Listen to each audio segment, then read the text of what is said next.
Hi, good morning. Happy Easter. Hallelujah, Christ is risen, the Lord is risen indeed. Hallelujah. I'm Father Charles, the rector at St. Mary's here on Shelter Island. I'm going to share our Easter Gospel because it's pretty short. It's from Matthew 28, verses 1 to 10. After the Sabbath, as the first day of the week was dawning, Mary Magdalene and the other Mary went to see the tomb. And suddenly there was a great earthquake, for an angel of the Lord descending from heaven came and rolled back the stone and sat on it. His appearance was like lightning, and his clothing white as snow. For fear of him, the guards shook and became like dead men. But the angel said to the women, "Do not be afraid. I know that you are looking for Jesus, who is crucified. He's not here, for he has been raised, as he said. Come, see the place where he lay. Then go quickly and tell his disciples, he has been raised from the dead. And indeed, he's going ahead of you to Galilee. There you will see him. This is my message for you." So they left the tomb quickly with fear and great joy and ran to tell his disciples.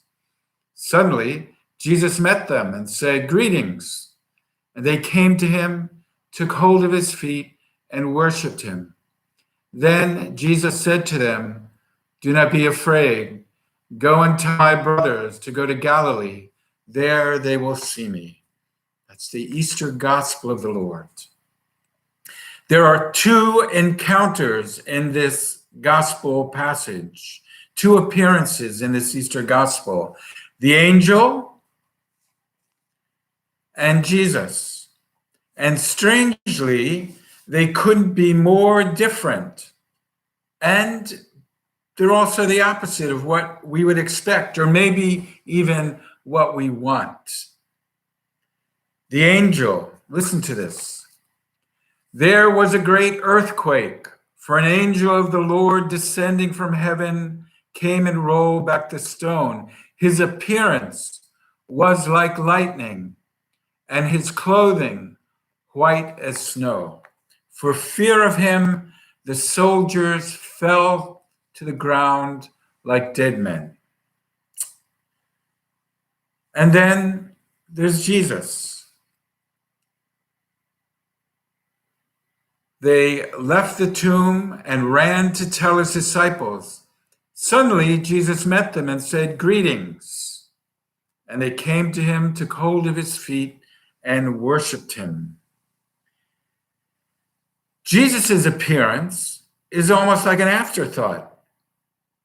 Well, they were running to the disciples, and they happened to bump into Jesus. It just says, they're running to tell the disciples, and Jesus met them and said, "Greetings." I believe that God has and still does break into our world in miraculous ways, like that fearsome, awesome angel who looked like lightning and who seems hidden to us, even though it's always there, even though it's always available to us, if we've trained the eyes of our hearts. I think that's Matthew's point in this Easter story, this seemingly upside down passage. The risen Christ doesn't startle or come in with great fanfare and trumpets and clouds and angels. He just meets them on the road. The power of the risen Christ, Matthew seems to be saying, flowing from the empty tomb, coursing through our world, is always there. It's always here with us. It's always present, but usually not in startling ways, usually not in grandiose ways, usually not in the way we want it. But we see it every day if the eyes of our hearts only look. It's in the risks and sacrifices of medical personnel and first responders. It's in the cell phone shared in an ICU by a nurse so a loved one can speak to a patient. It's in the kisses blown through the window of a nursing home to a loved one who cannot be visited. It's taps played by a Boy Scout outside a veteran's home. It's the chalk hearts and rainbows that little kids draw on the streets.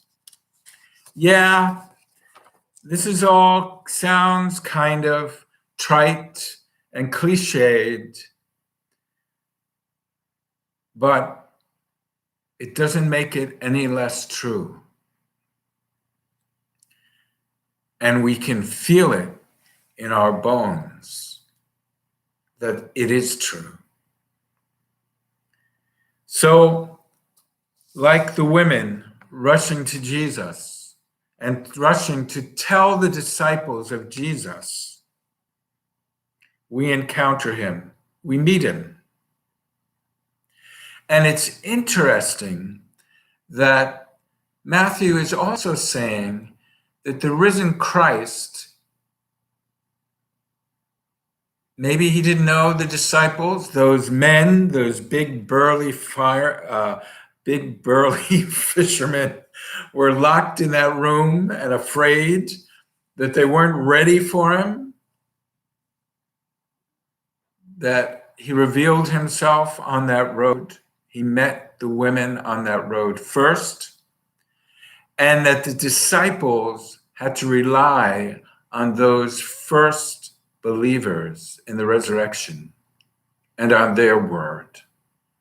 Just as we, for the most part, have to rely on each other to share how we have encountered the risen Christ.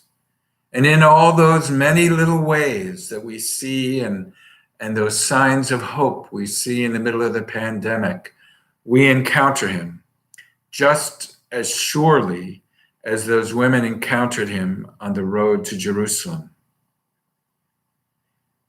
If we keep the eyes of our hearts open.